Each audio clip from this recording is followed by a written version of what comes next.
بسم اللہ الرحمن الرحیم۔ السلام علیکم، میں ہوں سمیرہ خان، آپ دیکھ رہے ہیں سمیرہ خان آفیشیل، اور جلدی سے بڑھتے ہیں آج کے اداریوں کی جانب۔ آج کے پاکستان کے ٹاپ ناچ انگریزی اخبار کیا کہتے ہیں اپنے ایڈیٹوریلز میں۔ ڈان نیوز سے شروعات کرتے ہیں۔ پریشر آن ایران، یقیناً یہ کوئی ایسی بات نہیں ہے جس کی ہم امید نہیں کر رہے تھے۔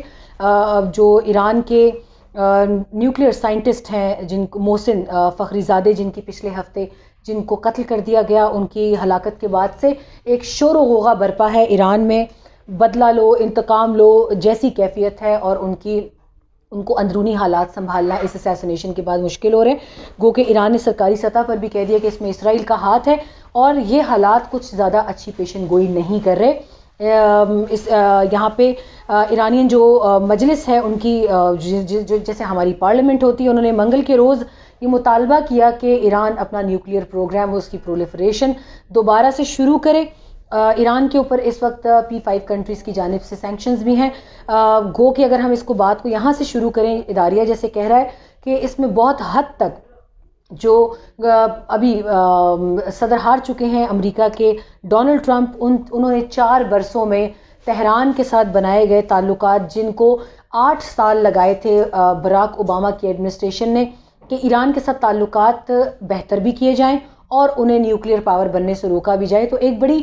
فریجل قسم کی سچویشن تھی جس کو براک اوباما لے کر چلے، مگر دیکھا یہ جاتا ہے کہ اس میں وہ کافی حد تک کامیاب بھی تھے۔ مگر ڈونلڈ ٹرمپ کے دور حکومت کے 4 برس بہت مشکل سے گزرے۔ تہران کے ساتھ انہوں نے ہر اس جگہ پر پنگا کیا جہاں نہیں بھی بنتا تھا۔ قاسم سلیمانی کی ہلاکت جو ہے وہ بھی آپ کے علم میں ہے، عراق میں، اور ان کے ٹاپ کمانڈر کو مار دینا یہ کہاں کی دانش مندی ہے، مگر اس کو امریکی کوریڈورز میں، پاور کوریڈورز میں بڑے ایک تمغے کی طرح لیا گیا، مگر دنیا کو پتا تھا کہ یہ چیزیں کہاں جائیں گی۔ اب ایک مرتبہ پھر سے فخری زادے کی ہلاکت کے بعد سے ایران میں ایک شور غوغا برپا ہے، وہاں پہ انتقام لو، بدلہ لو ویسی کیفیت ہے، اور عوام کا دباؤ بہت زیادہ حکومت پہ۔ P5 کنٹریز اس وقت سے ہی تھوڑا سا ہوشیار ہو چکے تھے جب ڈونلڈ ٹرمپ نے 2018 میں نیوکلیئر پیس ڈیل جو تھی وہ تہران کے ساتھ وہ ختم کی، اس میں سے نکل گئے اور ان پر پابندیاں بھی عائد کر دیں۔ اس کے بعد سے تہران کی جانب سے کوئی ایسا میسج امریکی حکومت کے لیے نہیں گیا، نہ واشنگٹن سے تہران کے لیے، کہ جس میں پتہ چلتا ہو کہ مفاہمت کی کوئی جھلک ہلکی سی بھی نظر آتی ہے۔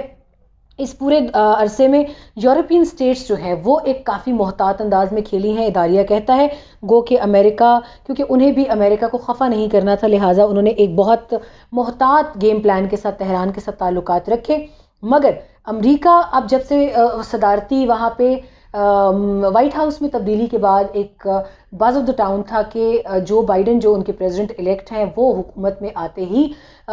کوئی ایسی پالیسی کا اعلان کریں گے جس سے پتہ چلے کہ تہران کی جانب وہ کیا کہتے ہیں۔ مگر اس سے پہلے کہ وہ یہ کرتے،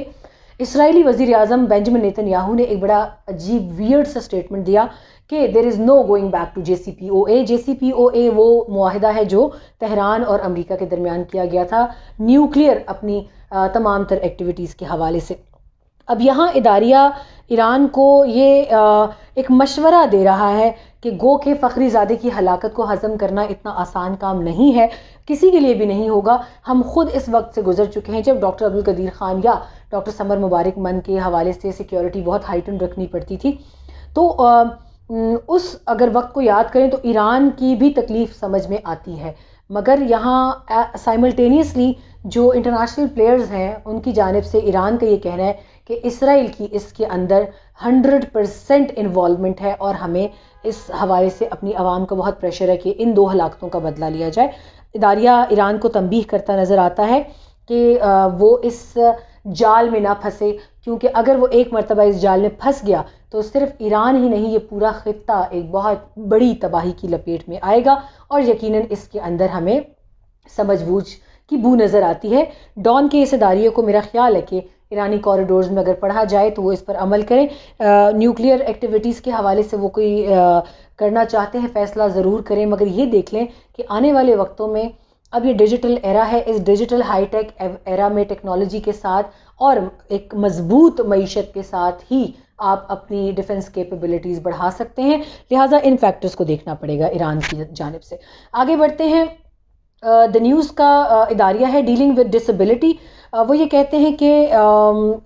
ڈسیبلٹی کا دن منایا جاتا ہے دسمبر 3 پہ۔ پاکستان کے ریکارڈز کے مطابق 1990 میں 2.5% آبادی جو تھی وہ معذور تھی، مگر 2017 میں، کیونکہ انہوں نے یہاں نمبر نہیں بتایا، I check it my self کہ کتنا ہے نمبر، وہ کہتے ہیں 2017 میں انہوں نے ایک کم نمبر بتایا معذور افراد کا 2.5% سے بھی ٹوٹل آبادی کے تناسب میں، تو یہ غلط ہے، دی نیوز کہتا ہے یہ غلط ہے، اور ان کا یہ بھی کہنا ہے کہ پاکستان نے اس میں مس کیلکولیشن کی ہے یا ڈیٹا کمپائلیشن میں کہیں ایررز آئے ہیں، تو غلطیاں اور مطلب کمپیوٹر میں بھی میکینک غلطیاں بھی ہو جاتی ہیں، مشینوں سے بھی ہوتی ہیں، انسانوں سے بھی ہوتی ہیں، مگر یہ کہنا کہ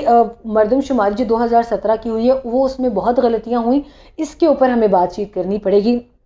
کیونکہ وہ اکراس دا بورڈ تمام تر فریقین جو اس میں سٹیک ہولڈرز انوالوڈ تھے، مجھے یاد ہے اس کے اندر کافی پریس بریفنگز بھی ہوئیں ہر لیول پر، تو اس کے اندر